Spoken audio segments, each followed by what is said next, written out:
Now, what the fuck's the problem? What the fuck?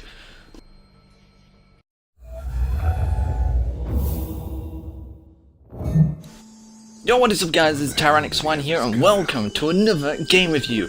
This time I'm reviewing Telltale's The Walking Dead, another story set in the Walking Dead universe but told from a different character's perspective. You get to play the role of Lee Everett, who is a man who is on his way to prison when all hell broke loose. He then discovers a little girl called Clementine, and then he protects her throughout the entire series, which is pretty much the entire journey, which is Lee and a bunch of survivors along with Clem trying to survive the zombie apocalypse.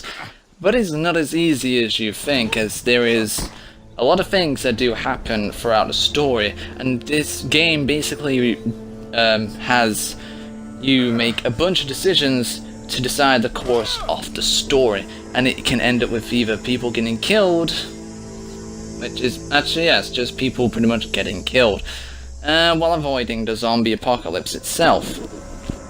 Now, I thought the story was very good. It was very emotional at times, because since there's 5 episodes, it gives you a lot of time to connect with the characters, even though there is some that do die, probably like a few episodes in.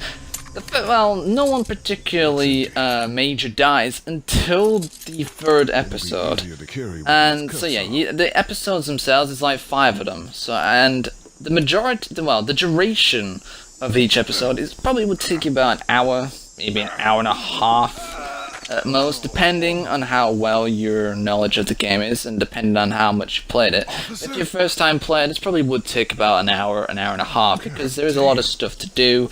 And there is actually some stuff you need to look around for, which can actually help the plot go along.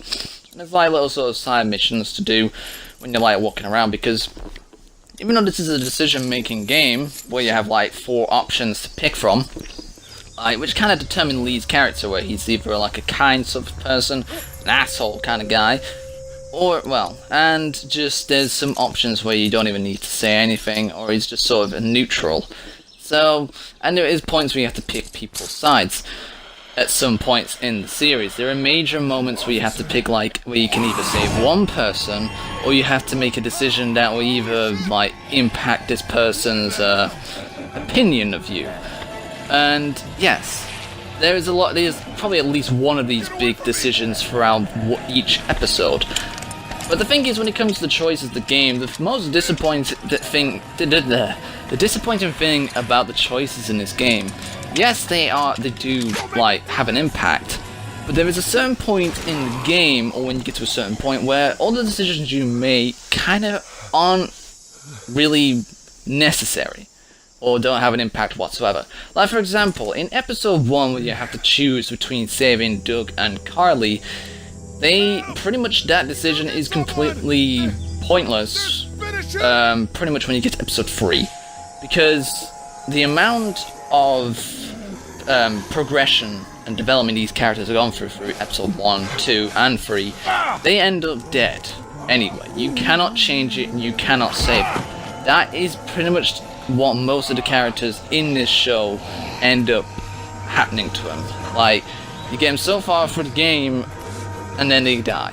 They will literally have a set point where they will die, and it kind of makes the whole point of this decision making point really pointless, to be honest. Which is, it's probably the only big negative I have about this game, and that the fact that the decisions you make throughout the story, and it even says your decisions will impact the story, is kind of untrue, considering there is set points that you cannot change no matter what.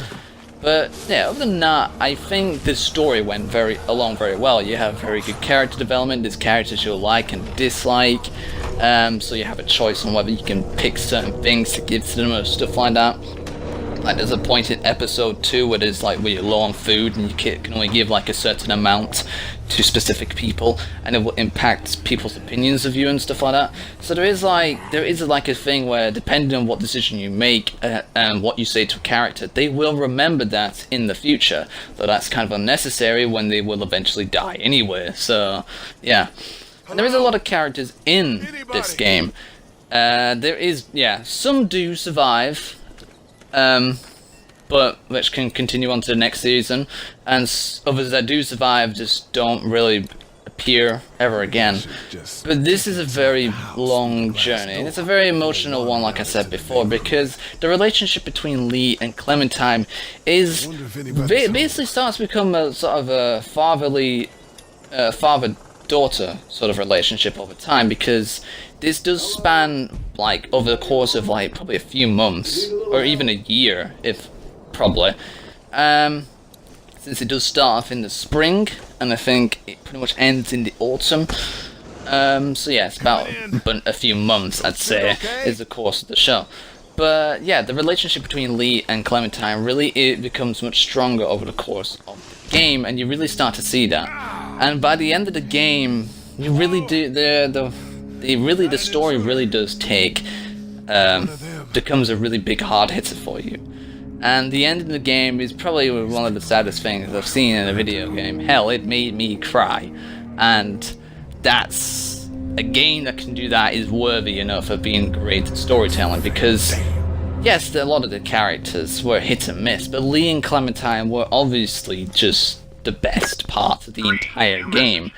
And so yeah, I think the story was pretty damn good. Apart from the like pointlessness of some of the decisions that will come around later on in the game to bite you in the ass. Yeah, the story, the characters were done particularly well, and especially since some will be mixed opinions on whether you like them or not. Now, what's also interesting about this game is the fact that there isn't just the dialogue options to choose from.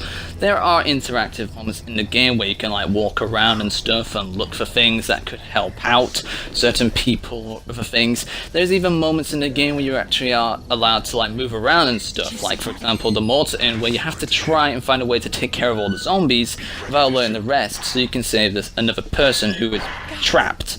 And I really like those kind of moments. It makes the game a little bit more interactive, a little bit more interesting, and it makes it a little bit tense at times, and it really does have to make you think, because there are certain amounts of puzzles in this game to like take note of, and the game becomes a bit more interactive over time. There is a lot of moments where you have to like think a lot, like in episode 3 where you're having to try and get the train going. There's that's one of them. Episode 4 where you have to try and I think we're trying to put a valve on like in the sewer to open up a gateway of some sort. So that was one of them. And there's a bunch of, and episode 5 is like a continuous like trek to find Clementine, so there's no rest for the weary in that one. But yeah, there is a lot of there isn't just decision making in this game, and there is even quick time events too for when things get a little bit hasty. But yeah, I think it's nice to have like the interactive moments, like where you're doing stuff, and the decision-making stuff. It's very nice to have it was very nicely spaced out between these two. And yeah, the game does get very tense at times with storytelling and the characters that are introduced, along with the enemies. I really did like the way the game looked too, the way it's the comic look style that you usually see in the Borderlands games too. It fits in very nicely and well here, considering The Walking Dead is a comic adaptation. So yeah, it was nice to see this kind of style in this game, and it made it kind of made you feel like you were actually playing out the situations in a comic style way. But yeah, there's not really much else to talk about this game, since it's really just a decision-making game, and it's mainly about it's mainly a story and character development type thing. But yeah, honestly, overall, I think this is a very fun game. It's very the storytelling is great. The only negative I really have is the fact that the decisions in this game can be kind of pointless sometimes, because, like I said, depending on what you do, no matter what you can do, you can't undo or make this part of the story change at all. It is done, it cannot be undone, it's there forever, that will happen. But yeah, overall I think like the interactive moments, the bits where you can like do stuff, like hell, you can even use a gun or a sniper at some points and shoot some things like you should do in an apocalypse. And yeah, I thought this was actually pretty okay for a game. It was very interactive, but the thing is, this was pretty much Telltale's breakthrough game, because if I'm ever going to do another Telltale game, which is obviously Season 2 of The Walking Dead, and the Season 3, But if I ever do any other Telltale games, you can obviously tell that this was probably going to be the best that they're going to do. So yeah, overall I think Walking Dead Season 1 was a very well done game with good character development, good interactive moments, but it needs a little bit more attention when it came to the decision making. Well, the consequences of those decisions. So overall I'm going to give The Walking Dead Season 1 a 9 out of 10. So, that is my review of The Walking Dead Season 1. Of course, I'm going to be doing the second season as well, and eventually the third season too, so I can get the full experience of the story. But yeah, this is pretty much the first Telltale game I've done as well, so maybe I'll do more in the future, who knows. But yeah, hope you guys have enjoyed this review. Leave a like down below, subscribe, comment on what you think is right or wrong with the game, and comment also what other games I could do, and I shall see you guys in the next random video.